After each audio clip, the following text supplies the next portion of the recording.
প্রিয় দেশবাসী, আমরা এখন মাঠ পর্যায়ে আছি। আমরা এখন একজন অভিজ্ঞ কৃষকের সঙ্গে কথা বলবো, কৃষকের অধিকার সম্পর্কে কথা বলবো। দাদা ভালো আছেন? হ্যাঁ, ভালো আছে। দাদা একজন অভিজ্ঞ কৃষক।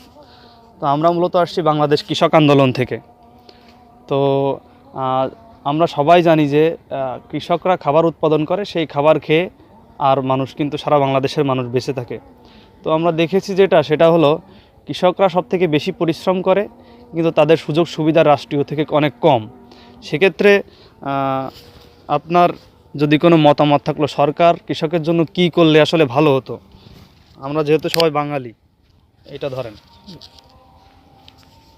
সরকার যদি আমাদের সার মাটি বা অন্যান্য দিককে যদি সহযোগিতা করতো, তাহলে আমরা হয়তো আরও উন্নতি করতে পারতাম।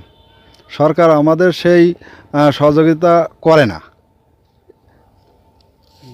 তিনি বললেন সরকারে কোন দিকটা সহযোগিতা করলে তারা ওনাদের কৃষিকাজে ফসল উৎপাদন আরও সহজ হতো এবং ভালো উৎপাদন করতে পারতো, সে বিষয়ে কিন্তু উনি বললেন। আমাদের একটাই স্লোগান, সেটা হলো যে কৃষক বাঁচলে বাঁচবে দেশ।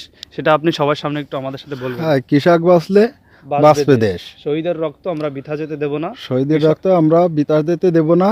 কৃষক বাঁচলে বাঁচবে দেশ। ধন্যবাদ দাদাকে, অসংখ্য ধন্যবাদ মূল্যবান কথাগুলো তুলে ধরার জন্য। আমরা সবাই বাংলাদেশ কৃষক আন্দোলনের সাথে থাকবেন। এইভাবে নিশ্চয়ই আমরা কৃষকদের সমস্যাগুলো তুলে ধরার চেষ্টা করব।